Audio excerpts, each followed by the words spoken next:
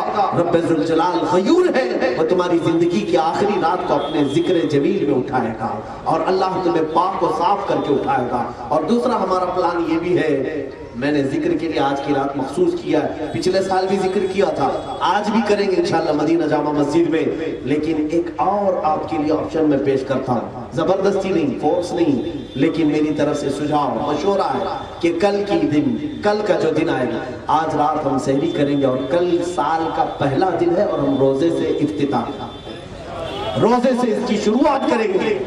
کل کا پہلا دن انشاءاللہ العزیز، ہمارے بچے بہت سارے ہیں، سارے مدرسے کے طلبہ یہ سب روزہ رکھیں گے انشاءاللہ العزیز۔ کل مغرب میں ہم ساتھ افطار کریں گے، صرف اس لیے میں یہ کہہ رہا ہوں کہ جس کی زندگی کی سال کا پہلا دن روزے کے عالم میں شروع ہو اور سال کی آخری رات ذکر پر ختم ہو، انشاءاللہ میرے رب سے امید ہے کہ بیچ میں جو کچھ بھی ہوا تھا مولا سب معاف کر دے گا، سب معاف کرے گا۔ اس نے افتتاح عبادت سے کی ہے اور اختتام ذکر پر کیا ہے، بیچ میں جو کچھ بھی ہوا تھا غیب سے اس کے نامہ اعمال سے برائیاں مٹا دی جائیں۔ آؤ دعا کرو رب ذوالجلال کی بارگاہ میں، مولا کریم خدا آج ہم عہد کرتے ہیں آج کی رات عیاشیوں میں نہ گزاریں گے، گناہوں پر نہ جائیں گے، ہم ظلم و ستم کو اپنی آنکھوں سے نہیں دیکھیں گے۔ اے رب ذوالجلال تو غیب سے ہمیں گناہوں سے بچنے کی توفیق عطا فرما، تو جو چاہے تو میل میرے دل کے دھلے۔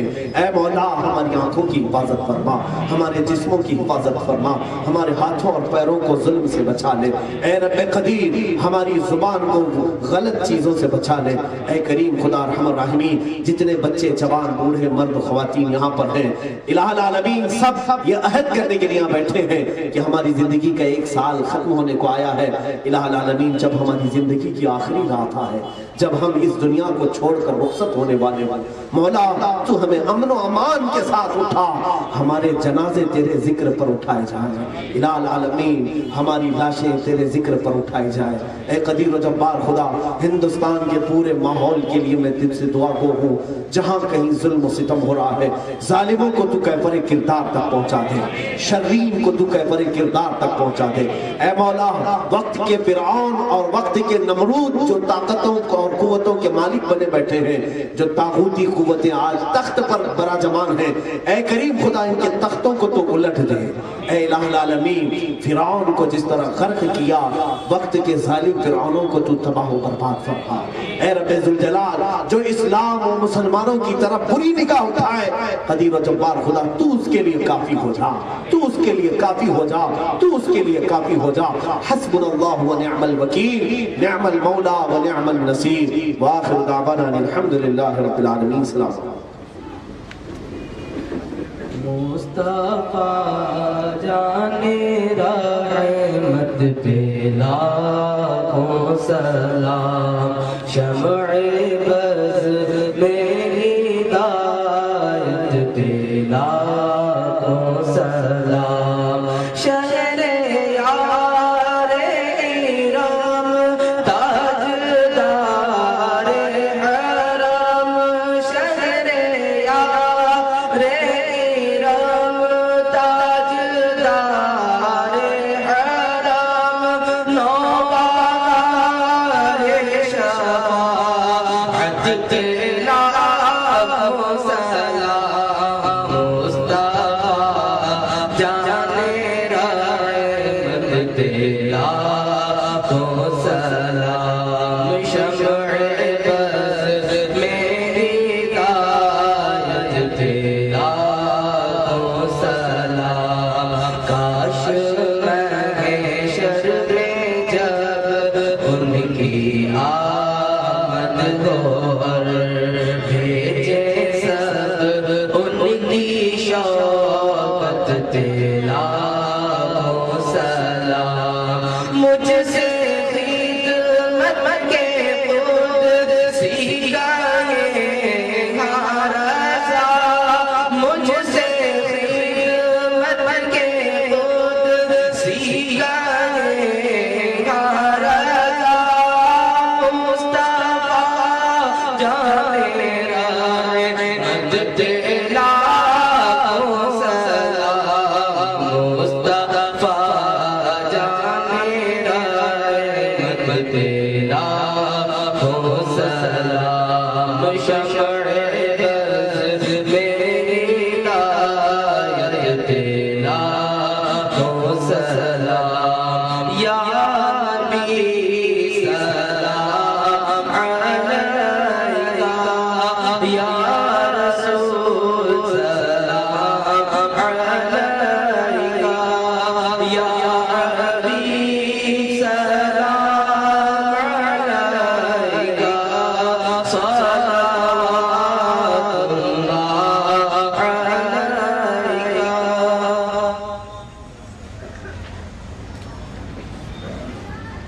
الصلاة والسلام عليك يا رسول الله، الصلاة والسلام عليك يا نبي الله وعلى آلك وأصحابك يا خير خلق الله صلى الله تعالى عليه وسلم، يا رسول الله انظر حالنا، يا حبيب الله اسمع قالنا، إننا في بحر غم مغرقون، خذ أيدينا سهل لنا إشكالنا، يا رب بالمصطفى بلغ مقاصدنا واغفر لنا ما مضى يا واسع الكرم۔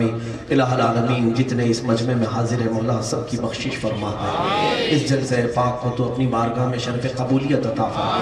ارحم الراحمین مولا ہمارے ہاتھ نیچے ہونے سے پہلے ہم سب کو بخشے ہوا میں شمار فرما۔ الہ العالمین جس طرح آج یہ پورا مجمع ایک روڈ پر جمع ہے، اے قدیر و جبار خدا تجھے تیرے جلال و جبروت کی قسم قیامت کے دن ہم سب کو رسول اللہ کے جھنڈے تلے جمع فرما۔ الہ العالمین ہم تیرے نبی کے چاہنے والے لوگ ہیں، تیرے حبیب پاک کے سنتوں سے محبت کرنے والے لوگ ہیں۔ مولا ہم سب کو مرتے دم تک تیرے حبیب کی محبت میں جینے مرنے کی توفیق عطا فرما۔ ہمارے جنازے مولا تیرے حبیب کی محبت پہ اٹھا۔ اے قدیر و جبار خدا دنیا میں جو کچھ بھی ہو جائے مولا ایمان کی دولت ہم سے رخصت نہ ہونے پائے۔ مولا جب آخری وقت آئے تو ایمان ہمارا سلامت رکھا۔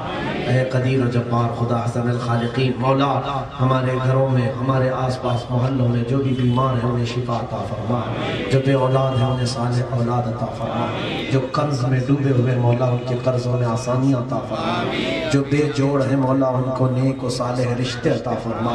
اے قدیر و جبار خدا روزی کے لیے روزگاری کے لیے بہت سارے نوجوان پریشان ہیں مولا سب کو تو غیب سے حلال روزیاں عطا فرما، غیب سے برکتوں کا نزول فرما۔ ہمارا کوئی بچہ آوارہ نہ ہو مولا ہر ایک کو کام والا بنا دے۔ الہ العالمین ہم سب کو دین کا غازی مسجد کا نمازی بنا۔ اے ستار العیوب غفار الذنوب مولا ہم سب کو جادو سحر سفلی علوی ہر طرح